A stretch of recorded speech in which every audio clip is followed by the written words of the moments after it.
है ये हम कैसे पहचाने? ये 8 लक्षण प्रकट होने लगते हैं जिसके ऊपर प्रभु की कृपा होती है। हमारे ऊपर प्रभु की कृपा है, ये हम कैसे पहचाने? तो ये 8 लक्षण प्रकट होने लगते हैं जिस पर हरिजू की प्रियाजू की कृपा है। पहला, घोर अपराध करने वाले के प्रति भी दया की भावना, शांति पहला लक्षण है। भाव में भी पहले शांत भाव है। हमारे ऊपर श्री हरिजू की कृपा है, इसकी पहचान ये 8 लक्षण। पहला, शांति, अर्थात घोर अपराधी के प्रति भी गुस्सा ना क्षमा करना, ये हरि की कृपा का लक्षण है। देख लो भाई, घोर अपराधी शब्द तो जाने दो, जरा सा प्रतिकूल हो जाए तो लाख समझाओ पर भ्रकुटी तनी रहती है। भला ऐसा है? अपराधी पर भी क्षमा का भाव होना, ये हरि कृपा पात्र में ही होगा, अन्य में नहीं। तो अगर अपने हृदय में ऐसा लगे कि ऐसा नहीं है तो हरिजू से प्रार्थना करनी चाहिए कि कृपा करो मेरे में सामर्थ्य आवे। दूसरा, अनुसूया, वो किसी भी के प्रति कभी भी कोई दोष दर्शन ही नहीं करेगा। दोष कथन, दोष श्रवण की तो बात जाने दो। अनुसूया, दूसरों के गुणों में दोष ढूंढना ये नहीं होता, हरि कृपा पात्र में ही नहीं होता। ये सब भजन के नाश करने वाले, जैसे पहला अपराधी पर क्रोध कर देना, माया ने भेजा इसीलिए था कि तुम्हारे साथ व्यवहार ऐसा करे कि तुम क्रोध करो। क्रोध करोगे तुम्हारी ऊर्जा शक्ति नष्ट हो जाएगी, अध्यात्म में जो चलने की थी। और कहीं तुमने संकल्प कर लिया तो भजन शक्ति नष्ट हो जाएगी। तो अगर भजन बल है तो गया, जरूर उसको दंड मिलेगा, पक्का मिलेगा, 100% मिलेगा, लेकिन आप खाली हो गए। ना भजन करने की वृत्ति रहेगी और ना भजन रहेगा, दोनों बात। अनुसूया, किसी के सद्गुणों में दोष देखना, गुणों में दोष ढूंढना, ये हरि कृपा पात्र में नहीं होता। ये बहुत मंगलमयी बातें हैं जिससे हमारा भजन मार्ग पुष्ट होता है। तीसरा, वो बाहर से और भीतर से पवित्र रहता है, हरि कृपा पात्र। शौचाचार का ज्ञान होना चाहिए, वस्त्र आपके पवित्र होने चाहिए, ये बाहरी जल रज आदि के द्वारा बाहरी पवित्रता। और निष्कपटता, निश्चलता, सत्य भाव, ये अंदर की पवित्रता है। अगर कपट है, छल है, असत्य है तो हृदय मलिन रहता है। भीतर और बाहर से पवित्र रहना, इसमें खास बात क्या है? भीतर और बाहर से पवित्र रहने में, भीतर और बाहर से सदैव पवित्र कौन रह सकता है?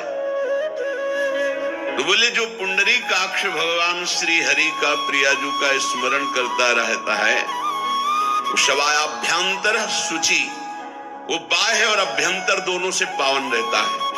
तीसरी जो कृपा का लक्षण है, अर्थात वो सदैव भगवत चिंतन परायण, शौचाचार का पालन करने वाला, बाहर और भीतर से हरि कृपा पात्र पवित्र रहता है।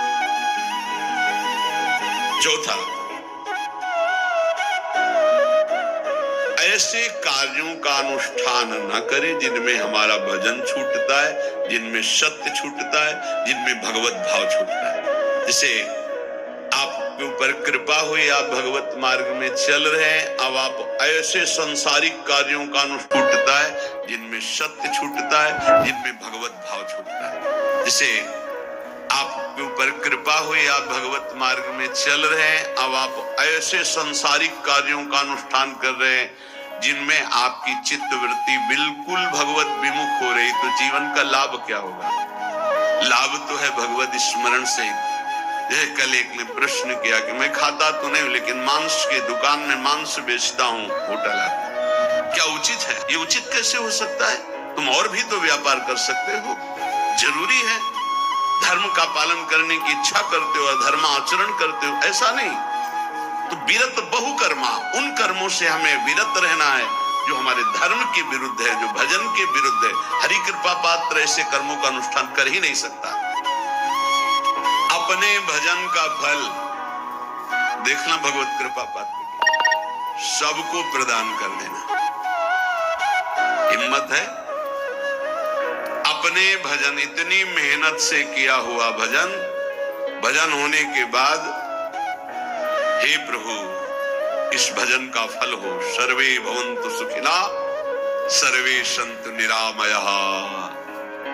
यहां तो कहते हैं महाराज एक माला रोज आपके लिए करता हूं कि आपकी बीमारी ठीक रहे, तो शेष किसके लिए करते हो प्रभु? शेष अगर इष्ट और गुरु के लिए तुम्हारा है कि एक माला करते तो फिर इतनी माला करते तो हमें क्या होगा? सब आपको दे देंगे तो हमें क्या होगा? तभी भजन का रहस्य नहीं जाना। छठवां, अपने भजन से अपने लिए कुछ भी ना चाहना और दूसरों की तो बात जाने दो, दूसरों से कुछ ना चाहना ये तो ठीक है, अपने भजन से अपने लिए कुछ ना चाहना है हिम्मत। देखो ये हरि कृपा पात्र में हिम्मत होगी। अपना भजन अपने प्रयोग में ना लाना, इसका भी आंतरिक रहस्य है। अपने प्रयोग में आप शरीर को लेकर के बोलेंगे, अगर स्वरूप को लेकर तो प्रयोग की कोई वहां जरूरत ही नहीं, स्वरूप पूर्ण काम है, वहां कोई अभाव नहीं। जब आप कोई भाव अपने लिए करेंगे तो देह भाव होगा, देह भाव से किसी विषय की मांग होगी। विषय पूर्ति भजन का फल नहीं होता, भजन का फल होता विषय निवृत्ति। बहुत जोर की बात है, कैसे समझते? अपने भजन का भी फल अपने लिए नहीं, दूसरों से कुछ चाह रखना तो बात ही जाने दो, भजन से भी कोई अन्य सुख की चाह नहीं हुई। क्या चाहिए? भजन ही बनता रहे, भजन का फल भजन बनता रहे, खूब निरंतर जप करते रहे। सातवां, किसी भी मान सम्मान कीर्ति पद प्रतिष्ठा के मिलने पर हृदय का असंतुष्ट हो जाना, यह हरि कृपा पात्र का लक्षण होता है। प्रणाम नमस्कार जय हो तो हृदय में संतुष्ट हो जाना चाहिए, कोई किंचन मात्र अभिमान न उदय हो जाए। प्रभु बचाओ, ये माया की चकाचौंध से बचा लो नाथ। कौन सा अपराध बन गया कि आपकी जय की जगह यहाँ हमको ऐसा सुनना पड़े।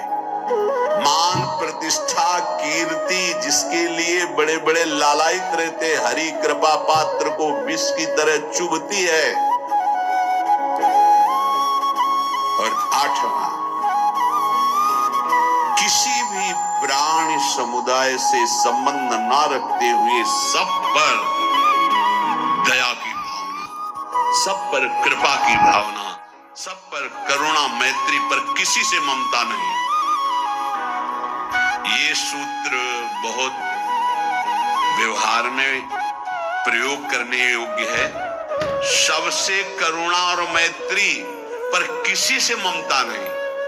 करुणा तो करी भरत जी ने, मैत्री भी की मृग से, पर ममता रहित नहीं रहे। ममता कर ली तो अगला जन्म हिरण का हो गया, ममता नहीं रखी। निर्ममो निरहंकारा, करुणा मैत्री तो करनी है, जैसे इसमें आदेश है, गीता में जी आदेश है, अद्वेष्टा सर्वभूतान मैत्रः करुणैव च, पर निर्ममो निरहंकारा, ये साधक की चतुरता है। प्राणी मात्र पर दया कृपा करुणा मैत्री, पर ममता नहीं, ममता किसी से। और यहाँ करुणा मैत्री ये तो गायब हो गई, केवल ममता रह गई है। अपने शरीर से ममता, शरीर संबंधियों से ममता, विषय भोगों से ममता, यही जहर है। संबंध में ये ममता ही जहर है, विचारों में अहंकार जहर है, कर्मों में ये आसक्ति जहर है। इसी जहर को मिटा दे तो जीवन मुक्त महापुरुष कर्म करते हुए, विषय सेवन करते हुए, वार्ता करते हुए, विचार करते हुए, बिल्कुल जहर रहित उसका जीवन हो गया। तो ये 8 बातें हरि कृपा पात्र में होती हैं, इनको बार बार सुनना, हृदय में धारण करना।